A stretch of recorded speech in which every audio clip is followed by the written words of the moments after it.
नमस्कार मित्रांनो. पुणे म्हटले की डोळ्यासमोर येतो शनिवार वाडा, चितळ्यांची बाकरवडी आणि दुपारी 1 ते 4 ची शांतता. पण पुण्याच्या गल्ल्यांमधून फिरताना एक गोष्ट मात्र तुमचे लक्ष नक्की वेधून घेते. ती म्हणजे मारुतीची मंदिरं. आता तुम्ही म्हणाल, यात काय विशेष? मारुतीची मंदिर तर सगळीकडे आहेत. पण थांबा, पुण्याच्या पेठांमधल्या मारुतींची नावं ऐकली ना, तर तुम्ही सुद्धा चक्रावून जाल. कोण दाटवून बघतोय, तर कोणाला जिलब्या आवडतात, तर कोणी चक्क भिकारदास आहे. या प्रत्येक नावांमागे एक रांगडा इथंच दडलेला आहे. आजच्या व्हिडिओत आपण पुण्याच्या या हटके मारुतींची माहिती मांडणार आहोत. व्हिडिओ शेवटपर्यंत नक्की पहा, कारण शेवटचा मारुती तर चक्क हवा खाण्यासाठी प्रसिद्ध आहे. नमस्कार, आपण पाहता सावली कट्टा. आधी जाऊया शनिवार पेठेतल्या जिलब्या मारुतीकडे. हे नाव ऐकलं की तोंडाला पाणी सुटतं. पण या मारुतीला जिलबीचा नैवेद्य दाखवला जातो म्हणून हे नाव पडलं नाही. पेशवे काळात या मंदिराच्या बाहेर एका प्रसिद्ध हलव्याचं दुकान होतं.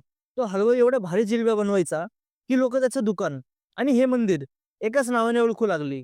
पुढे दुकान गेलं, पण नाव मात्र जिलब्या मारुती राहिलं. हे मंदिर आज पुण्यातल्या सर्वात जागृत देवस्थानांपैकी एक मानलं जातं. आता वळूया एका ऐतिहासिक आणि भाऊक कहाणीकडे.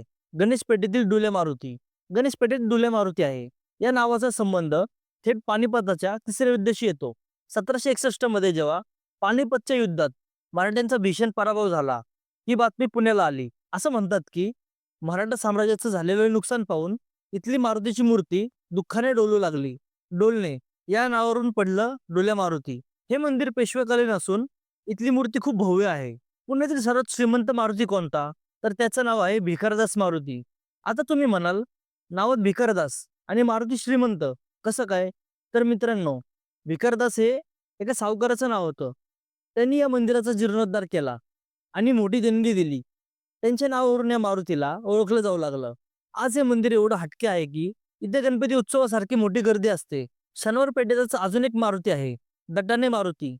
या मारुतीची नजर थेट शनिवार वाड्याकडे आहे.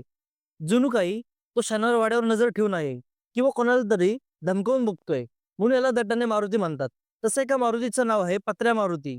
पूर्वी या मंदिरावर पत्र्यांचे छप्पर होतं, त्यावरून हे नाव पडलं.